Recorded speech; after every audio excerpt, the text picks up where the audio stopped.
नमस्कार, मैं हूं कविता उपाध्याय। अब है नमामि डिजिटल के साथ। इस समय हम गाजियाबाद की ब्रिजपुरी में हैं और ये जो शोभा यात्रा आप देख रहे हैं, ये यात्रा जो है नितिन दास साहिब जी की है। कहत कबीर सुनो भाई साधो नितिन दास, इनका एक यूट्यूब चैनल भी है, आप उसके माध्यम से देख सकते हैं कि किस तरह से इनका ज्ञान जो है ये प्राप्त होता है।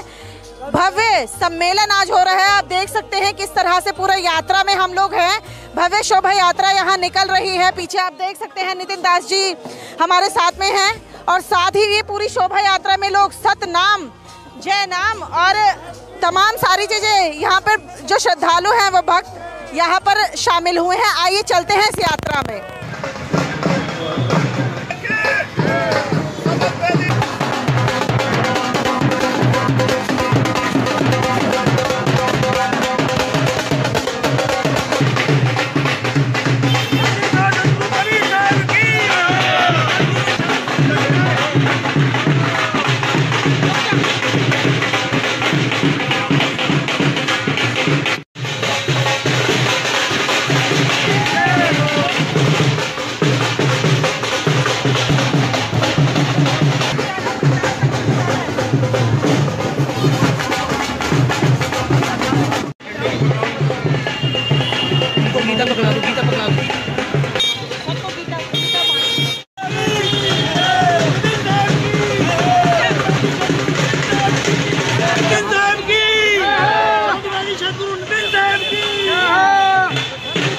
कबीर साहब की, कबीर साहब की,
सतनाम। संधि जोड़ गुरु नितिन साहेब की। तो आज गाजियाबाद में परमपिता परमात्मा के मुक्ति ज्ञान का प्रचार होने जा रहा है।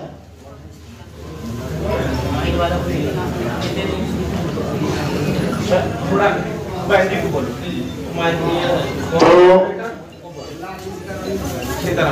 आज मूल ज्ञान का प्रचार गाजियाबाद में होने जा रहा है।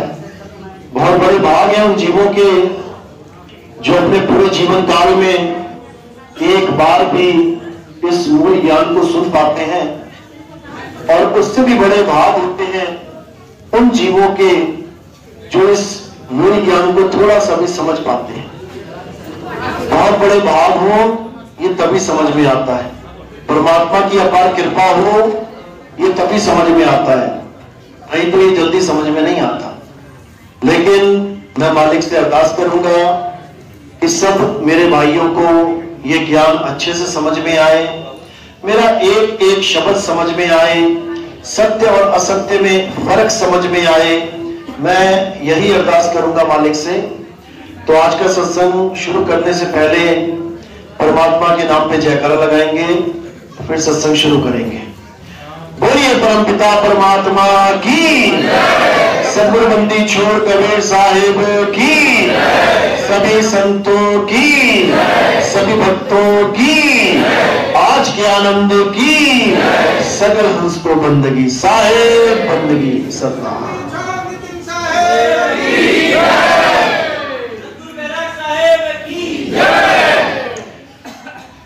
तो मालिक हमेशा यही समझाते हैं कि अपने जीवन में सबसे पहले अगर कोई काम करना है तो गुरु धारण करो। सबसे पहले गुरु की महिमा गाते हैं। परमात्मा से भी ऊपर गुरु को रखा जाता है। किस लिए रखा जाता है? क्योंकि चाहे वो इस संसार का कोई कार्य हो, चाहे वो परमार्थ का कोई कार्य हो, चाहे वो आत्मज्ञान का कोई कार्य हो, बिना गुरु के आपको सही मार्गदर्शन नहीं मिल सकता।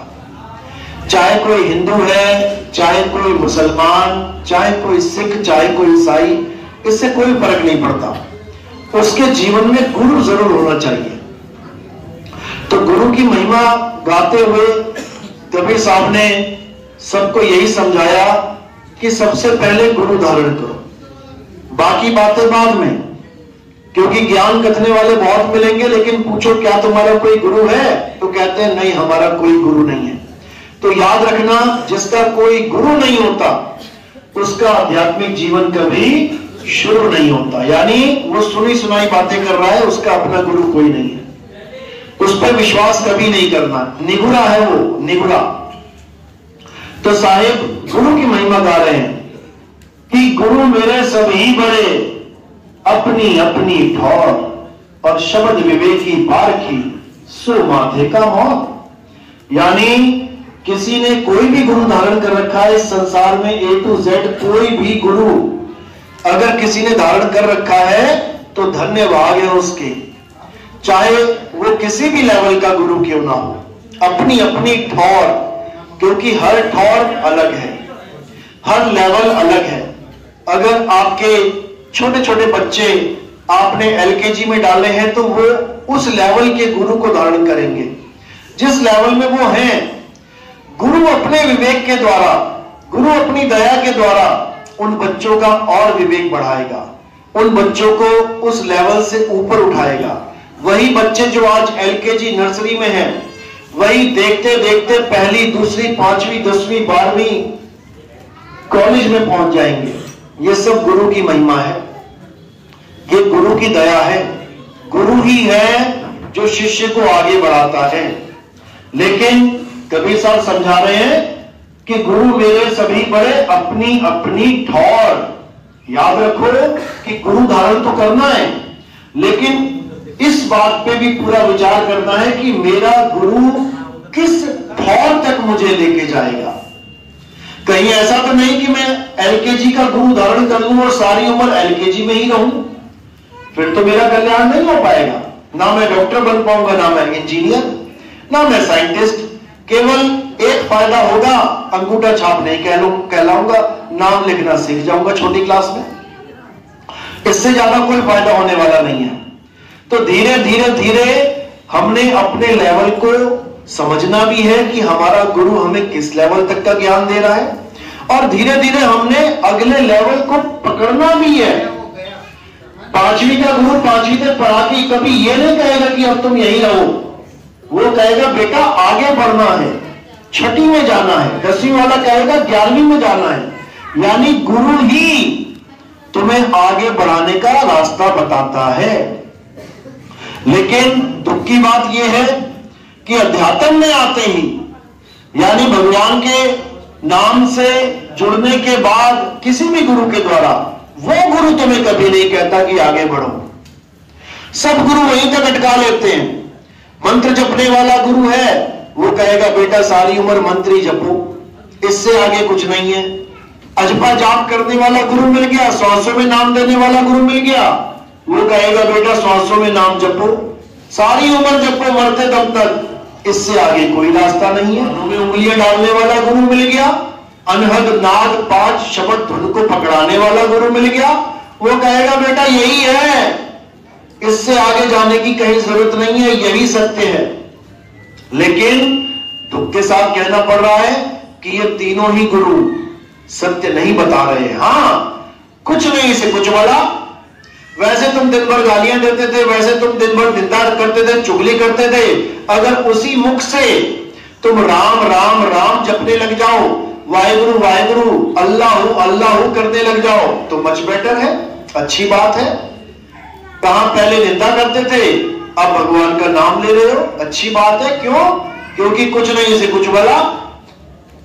गालियां देने से लाख गुना अच्छा है, तुम राम राम करो, श्याम श्याम करो, तुम मुसलमान हो तो अल्लाह अल्लाह करो, सिख हो तो वाहेगुरु वाहेगुरु करो, अच्छी बात है। लेकिन यह परम सत्य नहीं है कि तुम इस दुनिया में केवल अल्लाहु अल्लाहु करने या राम राम या श्याम श्याम करने के लिए आए थे। ये वो चीज नहीं है जो तुम्हें चाहिए। हां, कुछ नहीं से कुछ भला, और आगे बढ़े। 100 में गुरु तक मिल गया नाम दीक्षा देने वाला, अब तुम्हें मुंह पीछे हिलाने की जरूरत नहीं पड़ रही है। अब तुम्हारी श्वासों में ही काम चल रहा है, सांस ले रहे हो, सांस छोड़ रहे हो, नाम चल रहा है, अच्छी बात है, कुछ नहीं से कुछ भला। लेकिन वो नहीं है जो तुम्हें चाहिए था। और आगे बढ़ गए, कानों में उंगलियां डालने वाला गुरु मिल गया, तुम्हें बैठे बैठाए 5 शब्द धुनें मिलने लग गई, उसमें तुम आनंद लेने लग गए, अच्छी बात है, कुछ नहीं से कुछ भला। लेकिन ये वो नहीं है जो तुम्हें चाहिए, ये वो ठौर नहीं है जिस ठौर पे आके तुम कह सको कि हां अब तृप्ति हो गई, ये वो ठौर नहीं है। तो वो ठौर क्या है, उसको समझना है। साहिब समझा रहे उसके बारे में, कह रहे जल में नींद प्यासी, मोहे देखते आवे हासी, आत्म ज्ञान बिना नर भटके, कभी काबा कभी काशी। कह रहे जल में नींद प्यासी, पानी में रहते हुए मछली प्यासी की प्यासी पड़ी है, सारी उम्र बेचारी भटकती रहती है पानी की तलाश में, लेकिन उसको पानी प्राप्त नहीं होता है। बिल्कुल उसी तरह जैसे एक हिरन अपनी ही कस्तूरी को ढूंढने के लिए वन वन बेचारा भटकता रहता है, लेकिन कभी अपनी ही वस्तु को प्राप्त नहीं कर पाता। आखिर क्यों? कारण क्या है? कारण यह है कि उसे पता ही नहीं है कि मेरा जन्म इस दुनिया में हुआ ही क्यों है, क्या खोजूं। इंसान को यही नहीं पता है कि हमारा जन्म हुआ तो हुआ क्यों है। क्या करने लगा इंसान? बड़ी बड़ी नौकरियां, बड़ी बड़ी बिल्डिंगें, बड़ा बड़ा नाम, बड़े बड़े पैसे, यही कुछ इकट्ठे करने में लग गया। क्यों? क्योंकि इसको पता ही नहीं है आया क्यों है, इसको पता ही नहीं है कि इसका मुख्य मेन उद्देश्य है क्या इस संसार में आने का। अब जब मेन चीज नहीं पता, किसको पकड़ लिया? माया को पकड़ लिया, जो दिख रहा है उसको पकड़ रहा है। पूछो किसी को दुनिया में क्यों आए हो, अरे दुनिया में क्या करने आए हैं? खाएंगे पिएंगे मजे करने आए हैं, ज्यादा क्या करना है? शादी करो, बच्चे करो, दादा दादी बन जाओ, मर जाओ, और क्या करने आए हैं? ज्यादा कोई थोड़ी बहुत बुद्धि है कहेगा भगवान का नाम लेने आए हैं, मैं राम राम करता हूं, सारा दिन मैं राधे राधे करता हूं। मुसलमान है तो कह रहा मैं नमाजें पढ़ता हूं 5 टाइम, मैं पूरा दिन अल्लाह अल्लाह करता हूं। कोई सिख है तो कह रहा मैं पूरा दिन वाहिगुरु वाहिगुरु करता हूं। क्यों करता है? क्योंकि उसे पता ही नहीं है कि मैं करने क्या आया हूं। और अगर किसी ने बताया भी तो अधूरा ज्ञान बता दिया कि राम राम करो, श्याम श्याम करो। दिक्कत ये है, अब करना क्या है, अब समझना है अच्छे से। ठीक है, बहुत कर लिया राम राम, बहुत कर लिया अल्लाह अल्लाह, बहुत कर लिया वाहिगुरु वाहिगुरु, अब समझना है कि करना क्या है।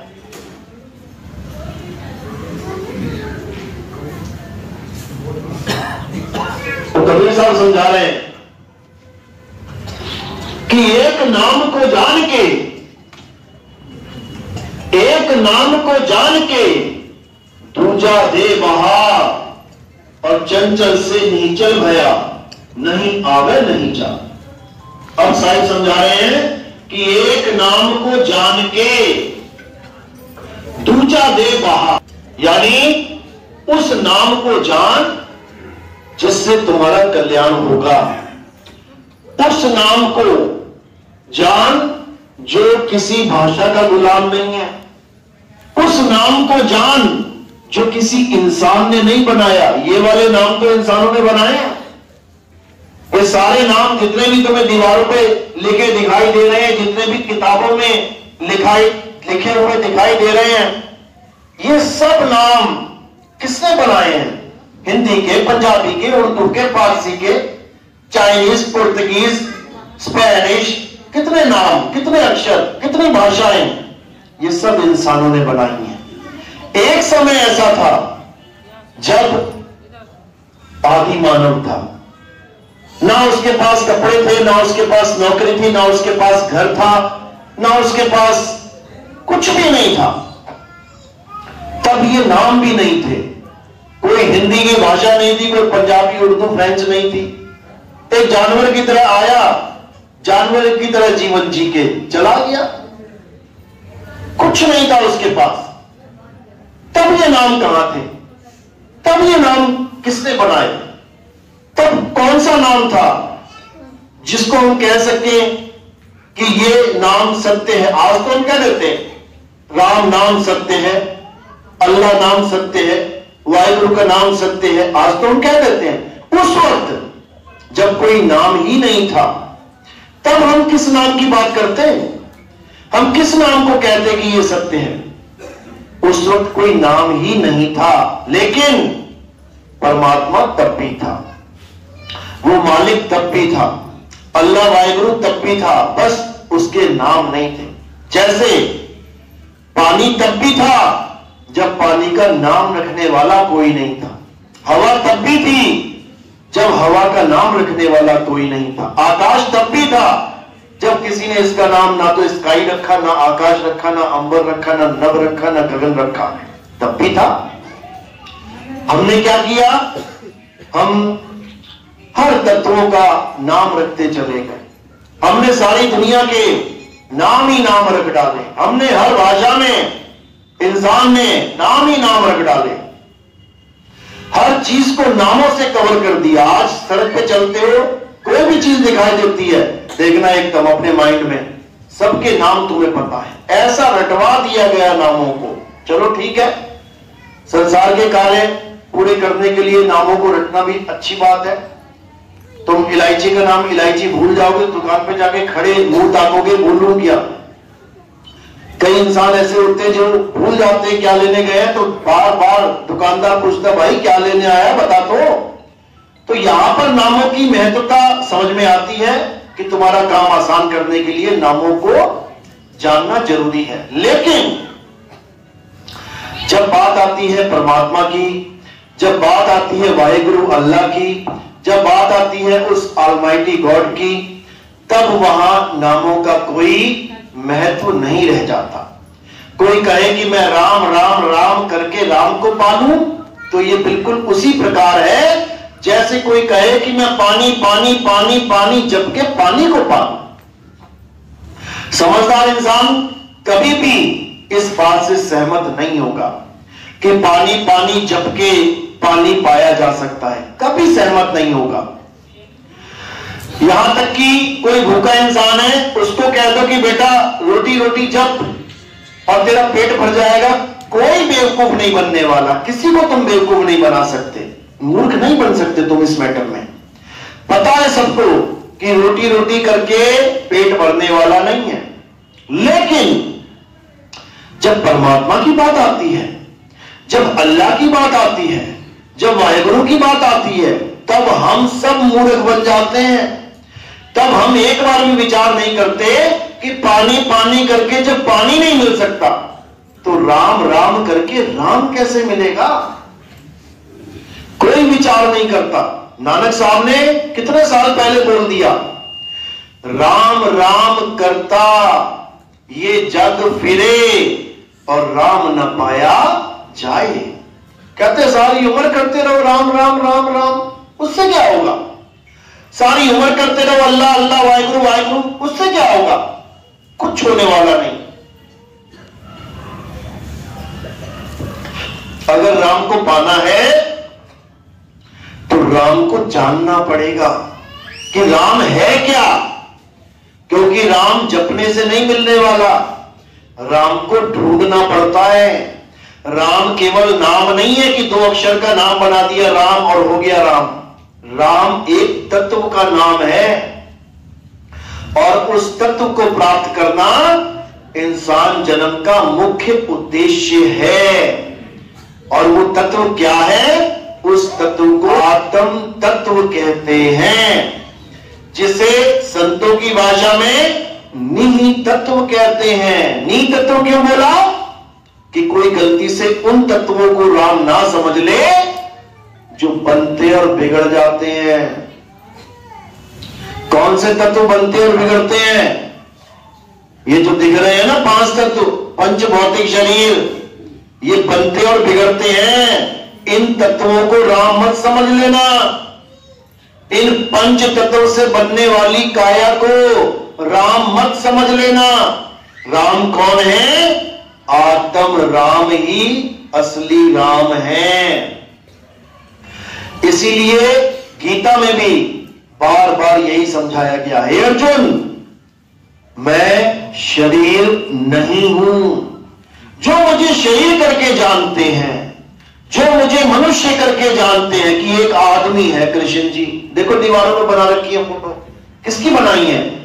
हमें समझ में आ रहा है कृष्ण जी क्यों, हम जानते हैं। कोई अंग्रेज आ जाए जो जिसने कभी नाम ही नहीं सुना कृष्ण जी का, कोई अफ्रीका से आ जाए, अगर आप उनको फोटो दिखाओगे तो क्या बोलेंगे? वो कहेगा ये तो एक आदमी खड़ा है। अब इसका क्या नाम है वो बात की बात है, लेकिन सबसे पहले क्या बोलेगा कि ये एक इंसान है, एक गाय के साथ खड़ा है। यानी किसको पहचाना? काया को पहचाना। गाय की भी काया को पहचान गया। शेर नहीं बोला, गाय है, गाय के साथ कौन खड़ा है? आदमी खड़ा है। अब वो आदमी कृष्ण है, राम जी है, श्याम जी है, वो बात की बात है। यानी उसने कृष्ण जी को क्या माना? एक शरीर मान लिया, एक इंसान का शरीर। बस यहीं पे अज्ञानता आ गई। इसी को कृष्ण जी समझाते हुए कह रहे हैं कि जो मुझे मनुष्य की भांति यानी इंसान के जैसा समझता है वो कभी मुझे समझ ही नहीं सकता, क्योंकि मैं शरीर नहीं हूं। मैं कौन हूं? हे अर्जुन मैं आत्मा हूं। ना तो मेरा कभी जन्म होता है, ना ही मेरी कभी मृत्यु होती है। तो इसी को समझना है। कृष्ण जी का जन्म और मृत्यु नहीं होती तो हमारा भी जन्म और मृत्यु नहीं होता, क्योंकि हम भी अविनाशी हैं। अविनाशी का मतलब जिसका जन्म और मृत्यु नहीं होता। इसीलिए बोला जाता है, हमारे ग्रंथों में लिखा भी है ईश्वर अंश जीव अविनाशी। अब गा तो सभी रहे हैं, लेकिन कोई समझ नहीं रहा कि आखिर अविनाशी हैं तो क्यों हैं, ये कोई नहीं जान पा रहा। इसी को समझाने के लिए बड़े बड़े संत महात्मा, बड़े बड़े ऋषि मुनि हमें ज्ञान समझाते हैं, हमें आत्म तत्व का बोध करवाते हैं, हमें आत्मा के बारे में समझाते हैं। आत्मा का नाम सुना ना सबने? सबने सुना है? हाथ खड़े करो एक बार। सबने सुना ही होगा सत्संग। अपनी अपनी आत्मा लेके आए सारे? बहुत अच्छी बात है, साथ लेके आए हो। एक बार चेक कर लो जरा हाथ लगा के। है पक्का? पक्का। मिस कॉल तो नहीं है कहीं गलती से? तो ये कैसे पता लगा कि हम अपनी आत्मा लेके आए हैं? क्योंकि हम यहां बैठे हैं, हम बोल रहे हैं, हम हिल रहे हैं, डुल रहे हैं। तो सोचने वाली बात है कि हम आत्मा को लेके आए कि आत्मा हमें लेके आई है? आत्मा हमें लेके आई है। आत्मा हमें लेके आई है। बहुत बढ़िया। तो तुम हो गया आत्मा, तो आत्मा तुम्हें कैसे लेके आएगी? जो अपने आप को शरीर मान रहा है वो ये कहेगा कि आत्मा मुझे लेके आई है, यानी मैं बिना आत्मा के नहीं चल सकता।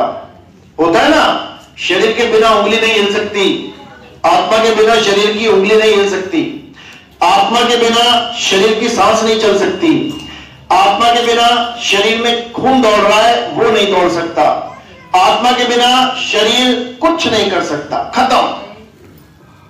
अब जो अपने आप को शरीर मान रहा है वो क्या सोच रहा है कि आत्मा मुझे चला रही है। और जो ज्ञानी पुरुष है वो क्या समझ रहा है? वो खुद को आत्मा ही जान रहा है और वो ये समझ रहा है कि मैं एक आत्मा हूं और मैं अपने शरीर को यानी रथ को चला रहा हूं। इसको समझ लो, क्योंकि तुम खुद आत्मा हो, तुम शरीर नहीं हो। लेकिन जैसा रंग चढ़ाया हुआ है पहले से ही, वो रंग उतरने का नाम नहीं ले रहा। भगवानों को शरीर बना दिया तो इंसान की क्या हैसियत है भाई? वो भी शरीर बना बैठा है। कोई आदमी बना बैठा है, कोई औरत बना बैठा है, कोई लड़का बना बैठा है, कोई लड़की बना बैठा है। जबकि एक भी इस पूरे संसार में जितने भी लोग हैं एक भी शरीर नहीं है, सब आत्मा ही आत्मा है, जिसको हम जीवात्मा कह देते हैं। जीवों में रहने वाली आत्मा, आत्मा की ताकत। तो इसी को बोला है ईश्वर अंश जीव अविनाशी। लेकिन अविनाशी अपने आप को भूल चुका है कि मैं अविनाशी हूं और किसकी पूजा करने में लगा है? जो नाशवान चीजें हैं। पत्थर नाशवान, अभी देखो पत्थर को हथौड़ा मारो 2 टुकड़े हो जाएंगे। कोई मूर्ति है, मूर्ति की पूजा करने में लगा है। मूर्ति को देखो खंडित हो जाती है, पंडित जी खुद ही बाहर फेंक देते हैं मूर्ति को। कोई पानी में विसर्जन कर देता है, कोई पीपल के नीचे रख देता है। तो अविनाशी जीव मूर्ति की पूजा कर रहा है जो खंडित हो जाती है, जबकि वो खुद अखंड है। अविनाशी जीव खुद अमर है, लेकिन खुद अमर होते हुए भी नाशवान मूर्तियों की पूजा कर रहा है। क्यों?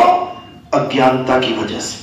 ये नहीं है कि बुरा है पूजा करना, पूजा करना अच्छी बात है, लेकिन कब तक? जब तक तुम्हें आत्मा का ज्ञान ना हो तब तक खूब पूजा करो, इसमें कोई बुराई नहीं है। कई लोग कहते हैं जी पूजा करना बुरा है, बिल्कुल नहीं। जैसे डॉक्टर है, जब तक डॉक्टर ना बन जाए तब तक उसे छोटी क्लासें पढ़ना ही पड़ेगा। LKG पढ़ ली, UKG पढ़ ली, पहली दूसरी पांचवी। अब कोई कहे नहीं जी पहली पढ़ के तो डॉक्टर बन ही नहीं सकते। अरे किसी डॉक्टर से पूछ के देख लो जाके कि पहली करी कि नहीं करी, दूसरी करी, सब बोलेंगे करी। इसलिए बुरी वो भी नहीं है, लेकिन अधूरी है। हमने आगे बढ़ना है, ठीक है। जहां तक हमने मूर्ति पूजा करी, हमने नमाजें पढ़ी, हमने बहुत कुछ किया, जहां तक किया अच्छी बात है। लेकिन अब परमात्मा की, अल्लाह की दया से, वाहिगुरु की मौत से, गॉड की कृपा से आगे बढ़ने का रास्ता मिल रहा है तो बिल्कुल बढ़ेंगे, इसमें कोई शक नहीं। क्योंकि हमारा जीवन ही आगे बढ़ने के लिए है, रुकने के लिए नहीं है कि हम कहीं रुक जाएं। और आगे कहां तक बढ़ना है? आत्म ज्ञान तक जाना है। बस जैसे ही तुम्हें आत्मज्ञानी गुरु मिल गया, अब तुम्हें कहीं जाने की जरूरत नहीं है। अब कई लोग कहते हैं नहीं, हम आत्मा के ज्ञान से भी आगे जाना चाहते हैं। उसके बाद क्या मिलेगा? उसके बाद धक्के मिलेंगे। याद रखो, तुम्हारे जीवन का लक्ष्य है घी प्राप्त करना, और घी कहां है? दूध में ही है। तो परमात्मा कहां है? आत्मा में ही है। आत्मा में जब तुम्हारी सूरत स्थित होगी तब तुम्हें परम गति मिलेगी। उसी को परम आत्मा कहते हैं। यानी तुम जीव आत्मा नहीं रहे, अब तुम ही परमात्मा हो जाओगे। कैसे हो जाओगे?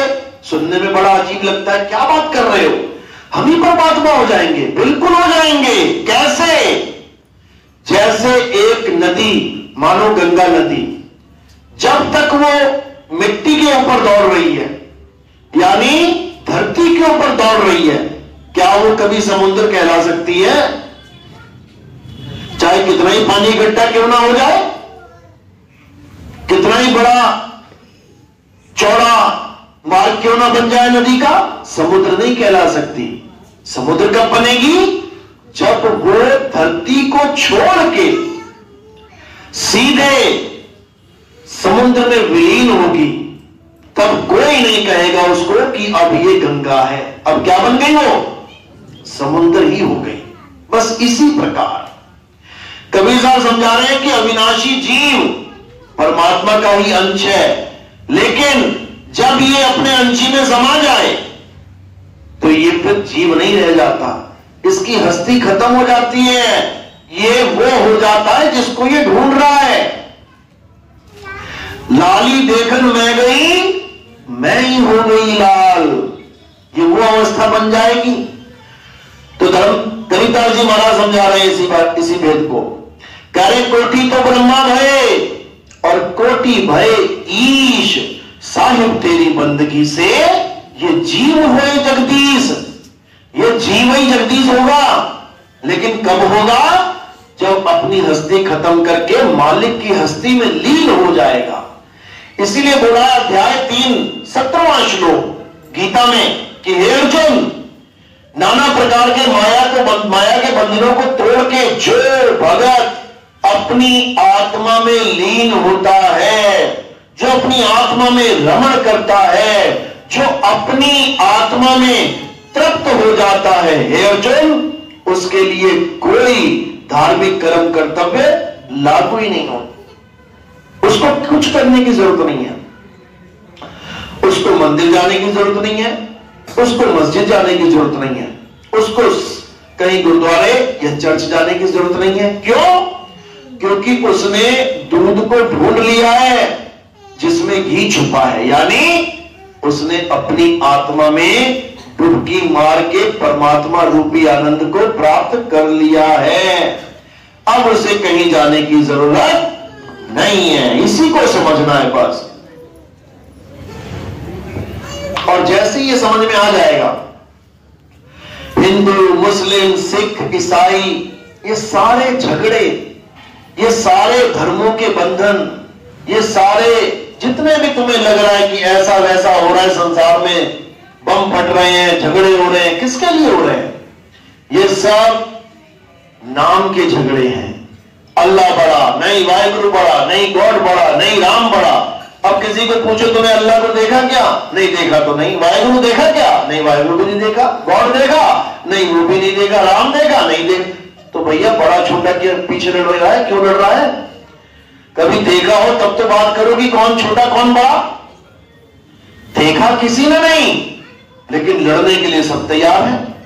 जिसके नाम पे लड़ रहे हैं वो कभी ना आए लड़ने के लिए। राजा लड़ते देखे हमने, लेकिन यहां तो प्रजा लड़ रही है। अभी किसी दो देशों में लड़ाई हो जाए तो कौन लड़ेगा वहां पे? सरकारें लड़ेंगी, फौजी लड़ेंगे, या नॉर्मल जो वहां के बाशिंदे हैं, सिटीजन है, वो लड़ेंगे? सिटीजन नहीं लड़ेगा भाई, फौजी लड़ता है, सरकारें लड़ती हैं। लेकिन यहां पर सरकार तो मजे में है, ना अल्लाह आ रहा है, ना वाहिगुरु आ रहा है, ना गॉड आ रहा है, ना राम आ रहा है। सरकारें तो मजे में है। कह रहे सरकार करे ऐस और चेले करें बहस। चेले बहस कर रहे हैं, आपस में झगड़े कर रहे हैं, आम जनता झगड़ा कर रही है। अरे भाई, अगर अल्लाह बड़ा और राम बड़ा अगर ये लड़ाई है तो अल्लाह और राम की कुश्ती करवा दो ना भाई, क्यों नहीं करवा देते एक बार? भाई अल्लाह वाहिगुरु गॉड एक बार सब आके एक बार लड़ रहे आपस में, जो जीत गया सब उसको मान लेंगे, क्यों नहीं ऐसा बोल देते? क्योंकि अल्लाह वाहिगुरु गॉड राम चार है ही नहीं, इसीलिए नहीं हो रहा है जंग उनका। हर धर्म की किताब है, हर किताब यही समझा रही है कि अल्लाह ने सूरज बनाया, गॉड ने सूरज बनाया, राम ने सूरज बनाया, वाहिगुरु ने सूरज बनाया। अगर ये चार अलग अलग होते तो कितने सूरज होते यहां पे? चार होते। लेकिन धर्म ग्रंथ पढ़ लिए, ये भी पढ़ लिया भगवान ने सूरज बनाया, अल्लाह ने सूरज बनाया, वाहिगुरु, लेकिन इतना समझ में नहीं आ रहा कि सूरज एक है। अरे सूरज एक है तो बनाने वाले चार कैसे हो गए? एक ही है, लेकिन वो तुम्हारी समझ में नहीं आएगा कि किस एक ने बनाया। क्यों? क्योंकि तुमने उस एक के भी कई नाम रख दिए। पंगा तो ये है, तुमने उस एक के भी कई नाम रख दिए। राजा दशरथ ने तो एक नाम रखा था अपने लड़के का, क्या नाम रखा था? राम। अभी तुम नेट पे सर्च करो राम जी के 108 नाम, बताओ ये किसने रख दिए भाई? पिता पुत्र का नाम रखता है, समझ में आता है। तुम कौन होते हो नाम रखने वाले? तुम कौन होते हो उनके नाम रखने वाले? खुदा एक है, उसका एक ही नाम होना चाहिए था, अल्लाह मान लिया। चलो अभी कुरान खोल के देखो, उसमें 99 नाम रखे हुए हैं, खुदा के 99 नाम। भैया खुदा को क्या कोई काम ही नहीं था, बैठा बैठा अपने नाम ही बनाता रहा। एक नाम, दो नाम, चार नाम, पांच नाम, चलो किसी के दो दो नाम होते, किसी के 3 भी रख लिए माना। खुदा 99 नाम बना के बैठा हुआ है, किसने बना दिए सारे नाम? ये सब इंसानी उपज है, ये इंसानी दिमाग है, बैठा बैठा और कुछ नहीं, तो नाम ही बनाता जा रहा है। क्यों? क्योंकि अक्षर आ गए। बैल ने कोई नाम नहीं रखा, बकरी ने किसी का नाम नहीं रखा, हजारों बच्चे आए मर गए चले गए। कुत्ता किसी का नाम नहीं रख पाया अपने बच्चों का, कोई चिड़िया ने कभी अपने बच्चों का नाम नहीं रखा। ये आदमी लगा हुआ है नाम रखने। लड़का बच्चा पैदा नहीं हुआ, पहले से प्लानिंग चल रही है। लड़का होगा तो उसका नाम विजय रख लेंगे, लड़की होगी तो उसका नाम करीना रख लेंगे। बता, अब पैदा तो होने से पहले। ये क्यों चल रही है दिमाग में खिचड़ी? क्योंकि अक्षर इंसान के पास हैं। याद रखो, ईंट बन गई ना, ईंट आ गई इंसान के पास। अब देखो दुकान भी बना ली, मकान भी बना लिया, महल भी बना लिया, तहखाने बना लिए, ईंटों से सारा संसार बनाने में लगा पड़ा है। और ईंट ही गायब कर दो, अब बताओ क्या बनाएगा? तो इसी प्रकार ना तो अल्लाह ने कभी अपने 100 नाम बोले, ना ही कभी वाहिगुरु ने अपना ये नाम बोला, राम जी ने कभी अपना नाम नहीं रखा। ये सब दुनिया ने, दुनिया वालों ने नाम दिए हैं। चलो फिर भी समझ आता कि चलो नाम ही दे दिए। जैसे पानी के भी कई नाम हैं, वाटर, जल, नीर, तोए, पानी। पास तो आपको यही सुनाई देगा। अब अलग अलग देशों में जाओगे ना तो लोकल भाषा में आपको अलग अलग देशों में और भी नाम मिलेंगे। समझ लो, इतने नाम मिलेंगे कि तुम पागल हो जाओगे कि यार एक पानी का इतने सारे नाम। अब यहां पे भी समझ में आता है कि चलो इतने सारे नाम हैं, फिर भी किसी का झगड़ा नहीं है। चाहे वाटर कह के पी लो भाई, चाहे जल कह के पी लो, चाहे नीर कह के, तोय कह के पी लो। समझ में आता है। क्यों? बुद्धि चल रही है, विवेक चल रहा है कि नहीं, चीज एक ही है, नाम बहुत है। लेकिन जब बात आती है भगवान की, अल्लाह की, वाहिगुरु की, गॉड की, ये तब मानने को तैयार नहीं है। हिंदू क्या कहेगा? बोलो जय श्री राम। 4 हिंदू एक मुसलमान को पकड़ लेंगे, बोल जय श्री राम। अब वो बोलेगा नहीं जय श्री राम। अब 4 मुसलमान एक हिंदू को पकड़ लेंगे, बोल अल्लाह अकबर। अब वो नहीं बोलेगा अल्लाह अकबर। क्यों? क्योंकि सब अपने अपने अक्षरों से प्रेम कर बैठे हैं। ये झगड़ा कैसे खत्म होगा? ये झगड़ा तब खत्म होगा जब सब ये कहेंगे बोल दुनिया बनाने वाले की जय। अब अल्लाह हो, वाहिगुरु हो, गॉड हो, वो तुम जानो भाई। हमने तो उसकी जय कर दी जिसने ये दुनिया बनाई। यहां पर सारे झगड़े खत्म, लेकिन ये नारा कोई नहीं लगाएगा। क्यों? क्योंकि नाम ही फिट नहीं है इसमें। हम जब तक नाम को फिट ना कर लें तब तक हमारे काम नहीं बनते। दिक्कत तो ये है, इन्हीं नाम की वजह से हम एक नहीं हो पा रहे, जबकि सबको पता है परमात्मा एक है। गीता में बोला है कृष्ण जी ने कि पूरे संसार को एक ही ताकत पैदा कर देती है, एक ही ताकत से सब चलते हैं।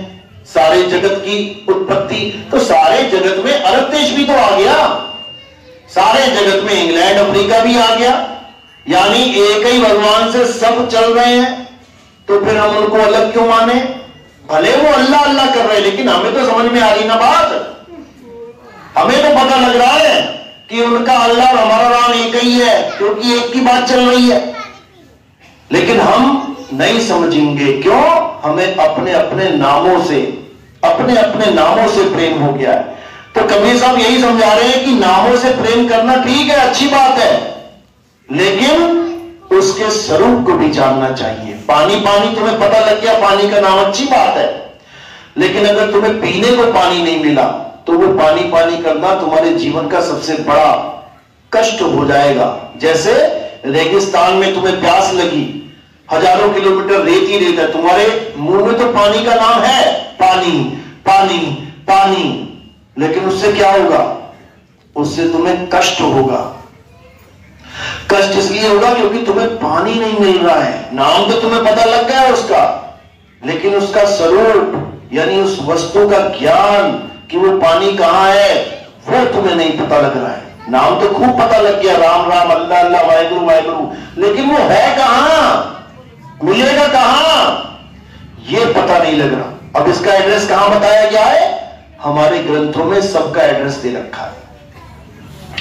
हमारे ग्रंथों में साफ बोला गया है कि अगर तुम परमात्मा को पाना चाहते हो तो अपनी आत्मा में खोजो। कैसे?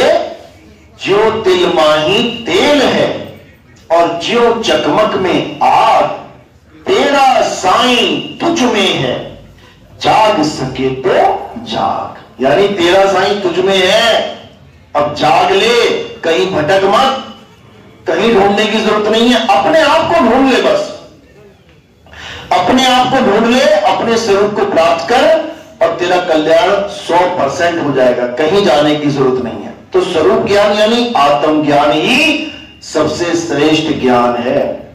इसी को गीता में अध्याय 4 34वां श्लोक क्या बोला गया?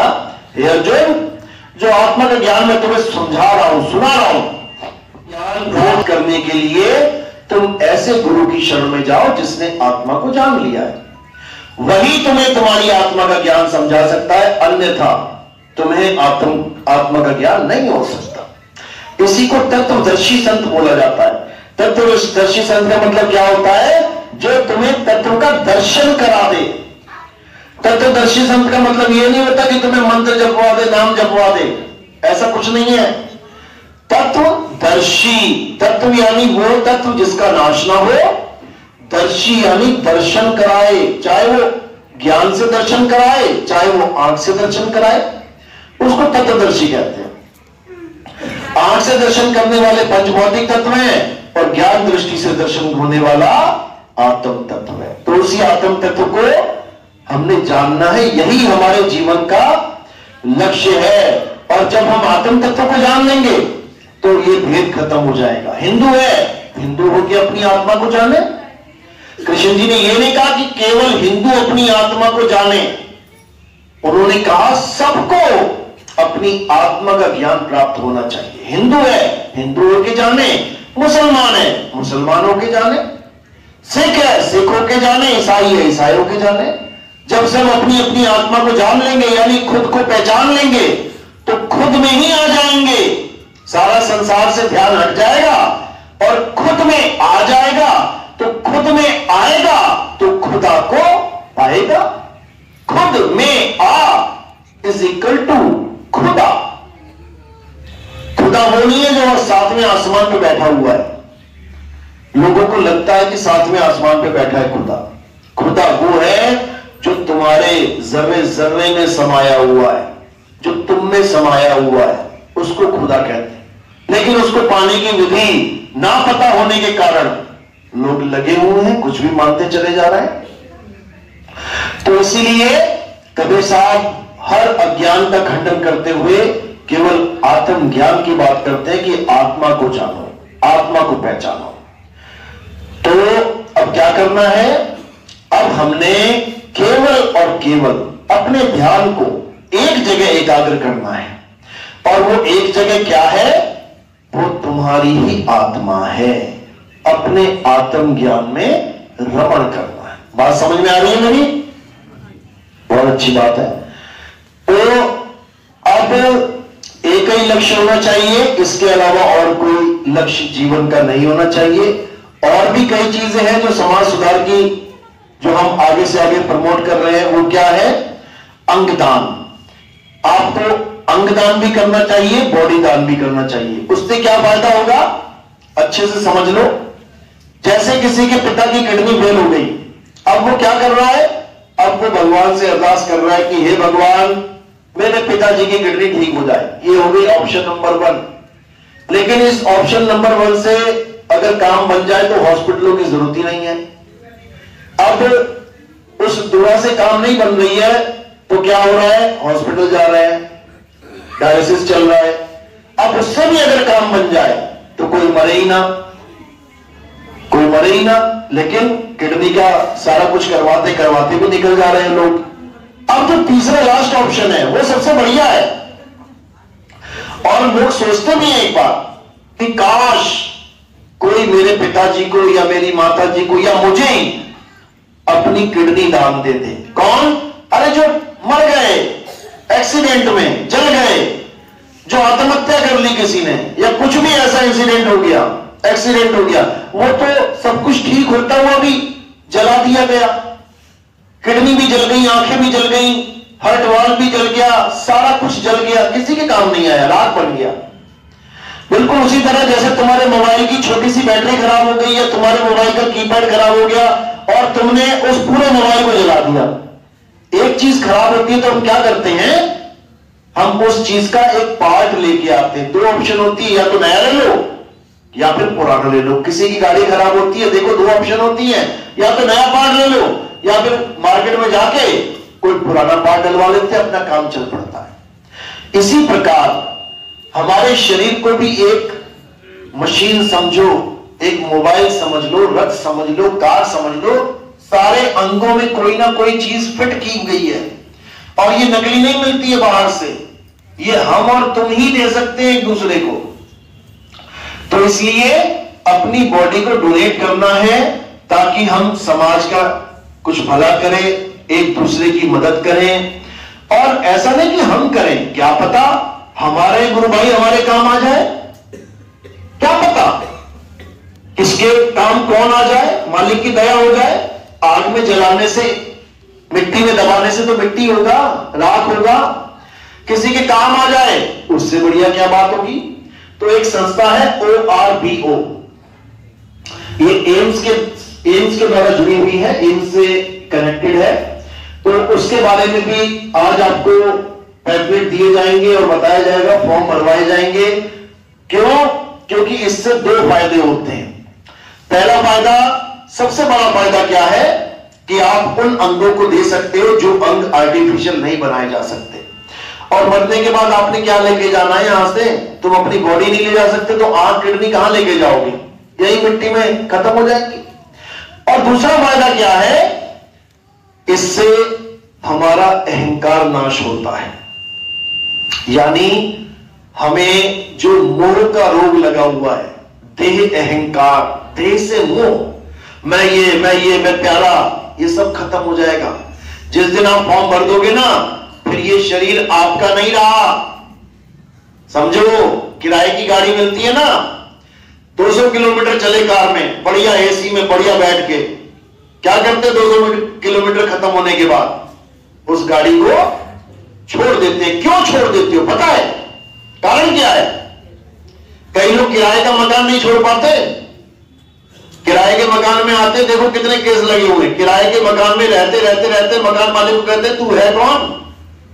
अब अब तो मैं ही रहूंगा यहां पे। देखो कितने केस है, कारण पता है क्या है? Mind setup. उसने अपने दिमाग में ये सेट कर लिया है कि इस मकान में मैं रहता हूं, ये मेरा ही है। तो मकान मालिक बेचारा रोने लग जाता है, चलो ये वाला तो रो सकता है, ये वाला नहीं रोएगा। जिसने ये मकान दिया है उसको नहीं तुम रुला सकते कि मैं नहीं जाता छोड़ के। है कोई धुरंधर ऐसा? कान से पकड़ के निकालेगा वो। तो इसलिए हमारा माइंड सेटअप होता है कि हमने अगर किराए की चीज कोई ली है तो उसको वापस करना है, इसलिए वो किराए की चीज वापस करने में हमें कोई दुख नहीं होता। कार ले ली, बाइक ले ली, मिल जाती है किराए पे, पूरा पूरा दिन चलाओ, शाम को वापस कर दो। लेकिन ये जो गाड़ी हमें मिली है, कहां से मिली है? ये कौन सी दुकान से, कौन सी गली में मिल गई थी? कहां मिली है? मां के गर्भ में। ये गाड़ी हमें मां के गर्भ में मिली है और ये गाड़ी लेके हम इतने इतने इतने अज्ञानता में आ गए कि हम अपने आप को गाड़ी समझने लग गए। इसलिए ये छूट नहीं रही, इसलिए ये गाड़ी छूट नहीं रही है। ये फॉर्म भरने के बाद क्या होगा, तुम्हें समझ में आ जाएगा कि ये गाड़ी मेरी नहीं है भाई, मुझे यहीं दे के जानी है। तो मेरी गाड़ी के पास किसी और को मिल जाए, उसका कल्याण हो जाए, उससे मुझे फायदा ही होगा। जैसे बड़े बड़े लंगर लगाते हैं ना लोग, क्यों लगाते हो? कुछ पुण्य मिल जाए, कुछ फायदा हो जाए, भगवान खुश हो जाए। तो समझ लो कि अंग दान करने से बड़ा इस दुनिया में कोई दान नहीं है। तो इसको भी हम प्रमोट करते हैं और जो भगत भाई हैं अंगदान करना चाहते हैं वो कर सकते हैं, अपने अपने शहरों में भी कर सकते हैं, बहुत अच्छी बात है। ये इसलिए करवाया जा रहा है ताकि आपका मोह भंग हो जाए, समझ लो, मोह भंग हो जाए, समाज का भला हो। और जो हमारा उद्देश्य है वो है हमारा जो देश है वो भ्रष्टाचार मुक्त हो जाए, एंटी करप्शन, यानी कि मैं रिश्वत नहीं दूंगा और ना ही लूंगा, बस ये प्रण कोई कर ले तो समझ लो कि सब सुधर जाएंगे। छोटे से छोटा चपरासी और बड़े से बड़ा जो पदों पे बैठे हुए हैं, सबके दिमाग में एक ही कीड़ा है कि मैं क्यों सुधरूं, जब सब ये कर रहे हैं तो मैं भी यही करूंगा। तो मेरे भाई अगर यही काम रहा कि मैं क्यों सुधरूं, तो तुम किसी भी एंगल से धार्मिक तो हो ही नहीं, समझ लो। ये बात तो दुर्योधन भी कह सकता था, मैं क्यों सुधरूं, जब कंस नहीं सुधरा, रावण क्यों सुधरा, मैं क्यों सुधरूं। नहीं सुधरोगे फिर महाभारत होगी और फिर पापियों का नाश होगा। इसलिए एक मौका मिला है मेरे भाई, यहां से एक सुई नहीं उठा के ले जा सकते तुम। किसी गरीब से 50,000 लेके कैसे लेके जाओगे तुम, उसके दिल के ऊपर रख के अपने, पत्थर पड़ जाएगा तुम्हारे सीने पे। इसलिए अब मौका है, कुछ साल है, चंद साल है तुम्हारे पास। आज तक बेईमानी का रोल कर लिया, अच्छी बात है, अब तुमने ईमानदारों वाला रोल करना है, अब तुमने सुधरे हुए इंसानों वाला रोल करना है। ये जिंदगी एक रोल है, इससे ज्यादा कुछ नहीं है।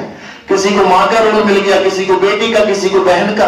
इस रोल में इतना मगन हो गए कि अब मैं अपने आप को बेटा ही समझने लग गया किसी का, मैं अपने आप को मां समझने लग गई किसी की, मैं तो पत्नी हूं, मैं तो पति हूं। ये रोल ही खत्म नहीं हो रहा दिमाग से, जबकि 2 मिनट होते हैं और जो रोल का पात्र है उसको निकाल दिया जाता है, संसार से चला जाता है। क्या ले गया बताओ।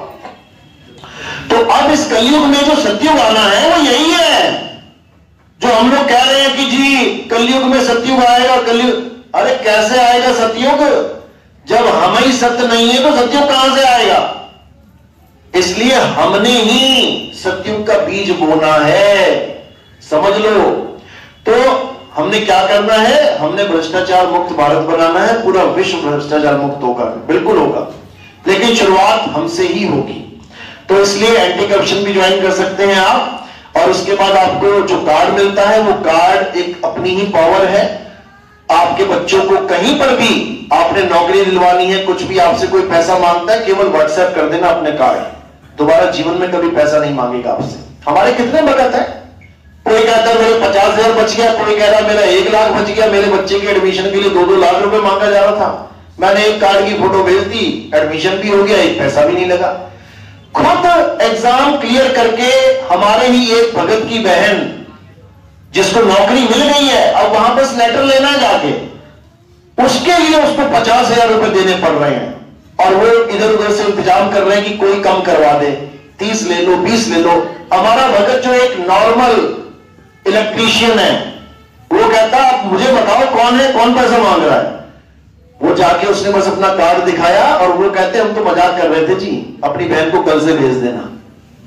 कहने का मतलब इस कार्ड की अपनी ही वैल्यू है और इसको समझो, इसको जानो, तब जाके आप एक जागरूक नागरिक कहलाओगे। तब जाके हम कह सकते हैं कि अब न्यू इंडिया आने वाला है। बातों से नहीं आएगा, करामातों से आएगा। भगवान बातों से नहीं, करामातों से खेल खेल के गए हैं यहां पे। तो सबसे बड़ी करामात क्या है? जब हम सुधर जाएं, यही सबसे बड़ी करामात है। तो जब हम सुधरेंगे तो देश सुधरेगा, समझे? चलो, तो आज का सत्संग यही समाप्त करते हैं। और नाम दीक्षा वाले जो हैं, प्रथम दीक्षा वाले हाथ खड़ा करें।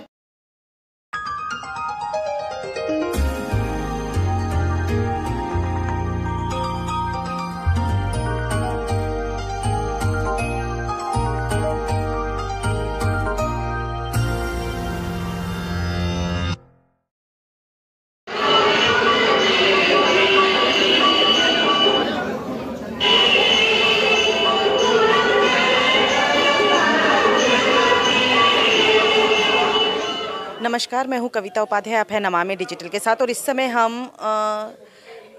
एक सत्संग में बैठे हैं। विशाल भव्य शोभा यात्रा यहाँ पर निकली है नितिन साहिब जी की।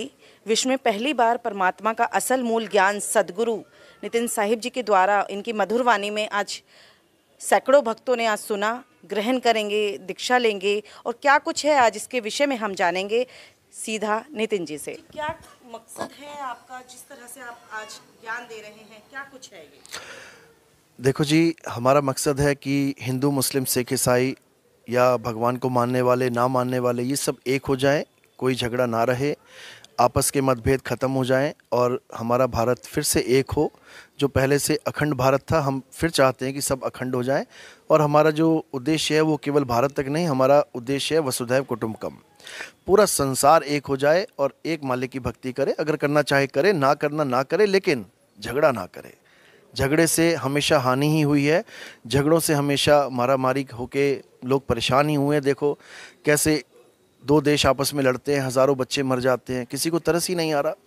इसलिए हमारा मुख्य उद्देश्य ये है कि पहले तो एक हो जाओ। एक हो जाओगे, झगड़े अपने आप खत्म हो जाएंगे। तो हमारा मुख्य उद्देश्य है एकता में बल है। गुरुजी, आज आपकी शोभा यात्रा भी पूरे गाजियाबाद में ब्रिजपुरी से निकली है, तो क्या उद्देश्य है उस शोभा यात्रा के माध्यम से संदेश भक्तों को देना चाहते हैं आप? बिल्कुल जी, बिल्कुल। देखिए, संतों ने भी बोला है कि जब उजागर होता है ज्ञान का, जैसे सूरज उगता है तो उसका प्रकाश पूरे संसार को प्रकाशित करता है। तो हम चाहते हैं कि हमारा जो प्रचार है वो गली गली में, हर घर घर तक पहुँचे, सबको पता लगे कि हमारे जीवन का मूल उद्देश्य क्या है। अपने उद्देश्य को भूल के हम माया में लिप्त हैं, हम एक दूसरे के गले काटने में लगे हैं। हम भगवान को तो चाहते हैं, लेकिन भगवान ने जो बातें हमें बोली हैं हम वो नहीं अपनाना चाहते हैं।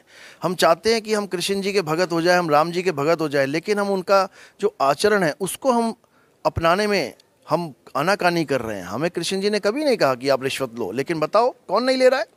हमें अल्लाह वाहिगुरु गॉड हमेशा ये समझाते हैं कि आप हमेशा आचरण में भी सही रहें और अपने मूल उद्देश्य को भी जानें, लेकिन कौन समझ रहा है। एक दूसरे को धोखा देना, एक दूसरे को गलत ठहराना, इसी में लगे पड़े हैं।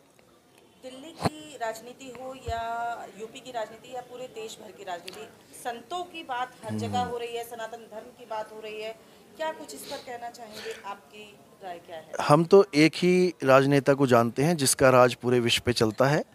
वो परमपिता परमात्मा ही हमारा राजनेता है। उससे बड़ा राजा कोई भी नहीं है। कई आए, कई चले गए और कई आएंगे, चले जाएंगे, लेकिन वो एक सत्ता है जो पूर्ण ब्रह्म परमात्मा कहते हैं जिसको, उसके सहारे ही सारे संसार चलते हैं। और वो हमेशा यही चाहता है कि सब इस माया की नगरी को छोड़ के अपने मूल ठिकाने पहुँचे, अपने असली घर पहुँचे। सब संतों ने इसीलिए बोला है कि माया को त्यागो।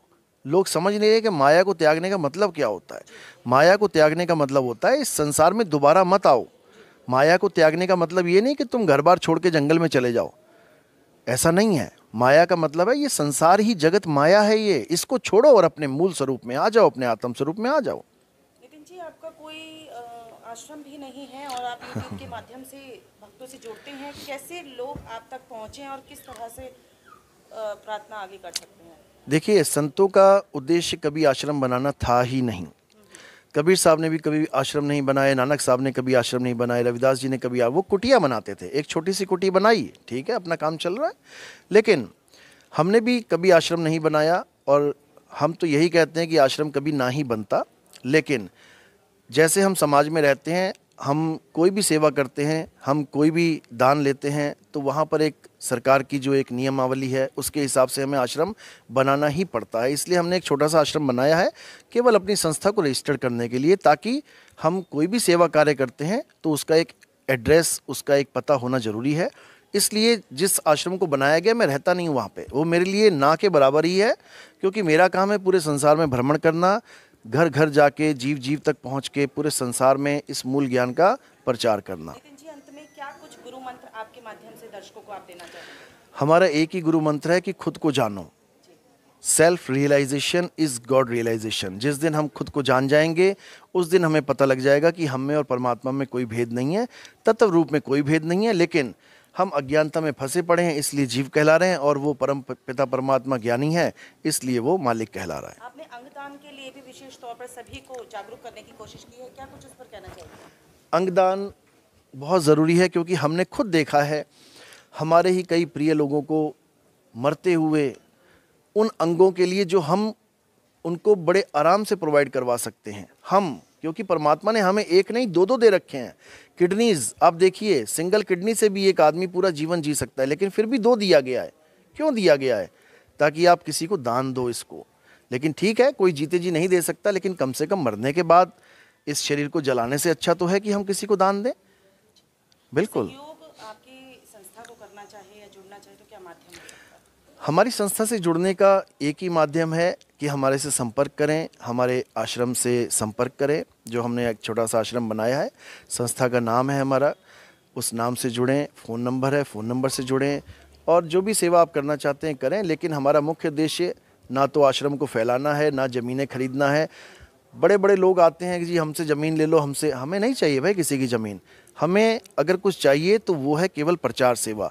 आप हमें बिना कुछ दिए भी प्रचार कर सकते हैं। आप हमें एक पैसा मत दो, आप केवल हमारे जो पर्चे हैं उनको छापो और उसको बांटो। 1000, 2000, 10,000 जितने आपकी श्रद्धा है छापो और बांटो, ताकि लोगों को ये पता लग सके कि उनके जीवन का मकसद क्या है। मैं सीमा सचदेवा हूँ गाजियाबाद से, और मैं संस्था से 4 साल से जुड़ी हूँ, 4 साल हो गए मुझे। और पीछे मैंने जिस गुरु से जुड़ी हुई थी वहाँ पे मैंने गुरु का गा शब्द सीखा, यानी ABC सीखी कि गुरु होता क्या है, गुरु का विश्वास, गुरु का प्रेम, ये सब मैंने वहाँ से सीखा। और आत्मा का आ शब्द मैंने यहाँ से सीखा, यानी आत्मा का ज्ञान क्या होता है, आत्मा क्या होती है, वो मैंने यहाँ से सीखा। हम हैं कौन, और ये सब मैंने यहाँ जाना, और वो एक पवित्र ज्ञान था। और ये हमारा जो है कबीर मूल ज्ञान है, आत्म ज्ञान है। और कहते हैं खुद को जान ले तो खुदा से मिल जाएगा। तो यही मेन बात है कि खुद को जाना है हमने यहाँ आके कि खुदा से तभी मिलेंगे। वहाँ खुदा की बातें होती थी परमात्मा की, लेकिन जाना नहीं कभी। हम वहाँ पे हमारे गुरु जो थे, वहाँ पर गुरु एक माध्यम बने हुए थे। हम गुरु में ध्यान लगाते थे, गुरु को शरीर समझते थे। यहाँ पे हमने गुरु को शरीर नहीं समझा, गुरु एक आत्मा है। हम आत्मा है, और ये विधेय ज्ञान है। यहाँ पर जो है ज्ञान है, विधेय ज्ञान है। आज की जो यात्रा है ये जन जन तक प्रचार करना, जन जन तक ये ज्ञान पहुँचाना ही इसका मेन मकसद है। पीछे हमने यहाँ आकर एक सच्ची भाव से एक सेवा ये सीखी है कि यहाँ पर हमारे गुरु ने जो ज्ञान दिया है वो ये दिया है कि सच्चा ज्ञान दिया है, आत्म ज्ञान दिया है, जो एक घर घर तक ये पहुँचाना ही हमने एक मेन मकसद समझा है। और निस्वार्थ होकर यहाँ जो सेवा करेगा बहुत कुछ पाएगा और परमात्मा से सीधा उसका मेल होगा। मैं तो चाहूँगी लोगों को जुड़ना चाहिए, और जुड़ने से पहले इसको समझना चाहिए कि ये असली ज्ञान है क्या। उसको समझेंगे नहीं तो कैसे जुड़ेंगे। मैंने अब कह दिया जुड़ जाओ तो जुड़ेंगे नहीं, पहले इसको समझो, सच्चाई जानो, सच्चाई आप ही आपको पता चलेगा कि क्या है सच्चा ज्ञान। तो अब जुड़ना चाहिए, ज़रूर जुड़ना चाहिए। और ये जो है कबीर जी जो है हमारे परमात्मा है, और उन्होंने ये जो आज से 600 वर्ष पूर्व आए थे और ये जो बताया था हमें यानी हम स्कूल टाइम में सिर्फ कबीर जी के दोहे मतलब पढ़ते थे, हमें पता ही नहीं था कि सच्चाई है क्या। वो हमें अब यहाँ आकर इनके ज्ञान से पता चला है ना। हमने सिर्फ 2-4 दोहे स्कूल में पढ़ लेते थे, लगता था कि कबीर जी के दोहे पढ़ लिए है ना। तो लेकिन अब कबीर ही असली परमात्मा है। हमें उन्हीं में है। नितिन जी के लिए तो हमारी जीभ में ताकत नहीं है कि हम कुछ कह सकें। जीभ में हमारी ताकत नहीं, गुरु की महिमा को हम नहीं कुछ कह सकते। बस उनके हम अब कुछ शब्द ही नहीं है, मतलब कुछ कह ही नहीं सकते। हाँ। कि गुरु की महिमा के बारे में हम बोल ही नहीं सकते। बस हम ये कहेंगे कि उनको पाने के बाद हमने खुदा पा लिया। जहाँ बहुत अच्छा लगा, साहब जी के चरणों में बंदगी की और दर्शन किए, सत्संग सुना, बहुत ज़्यादा अच्छा लगा हमें। पंजाब से। मैं दिल्ली से ही आई हूँ और मैं हमेशा से गुरुजी को बहुत मानती हूँ, क्योंकि मुझे पता है सच्चाई का रास्ता यहीं पर ही है और इन्हीं के चरणों में हम लोग रहते हैं। कबीर साहिब जी का बहुत बड़ा खुलासा जो लोगों को नहीं पता था, जो लोग भटके हुए थे, उनको रास्ता दिखता है यहाँ पर आकर और बहुत ही अच्छा ज्ञान मिलता है यहाँ पर आकर। टीचर वाइस प्रिंसिपल रिटायर्ड हूँ और अपने गुरुजी से जुड़ा हुआ हूँ, कबीरपंथी। और बस मेरा एक ही उद्देश्य है कि जीवन क्यों लिया है। पढ़ने के बाद सिर्फ एक ही चीज़ समझ आई कि सब चीज़ें यहीं रह जाएंगी। अपना अस्तित्व जानो और उस परमात्मा के पास पहुँचो और चलो। कहाँ से आए हैं आप? मैं दिल्ली से हूँ। अच्छा, दिल्ली से। हाँ, यस मैम। कब से जुड़े हुए हैं इस संस्था से? इस संस्था से मुझे 4 साल हो गए जुड़े हुए। ठीक है, और बहुत ही अच्छी प्रोग्रेस है मेरी अपनी यात्रा में। तो मैं तो गुरुजी का जितना धन्यवाद करूं उतना कम है। मैं नेपाल सिंह, ग्रेटर नोएडा से। जी पूछिए क्या। मैम हम काफ़ी समय से अपने गुरुजी से जुड़े हुए हैं और मेन चीज़ है हमारा, हम आध्यात्मिकता में कितना प्रोग्रेस कर रहे हैं। तो हमारा काफ़ी अच्छा प्रोग्रेस इसमें है। आध्यात्मिकता में हमें जो चीज़ें मिली हैं वो शायद संसार में नहीं मिलेंगे। बस अपना गुरु तो गुरु ही हैं, गुरु से बड़ा और क्या है संसार।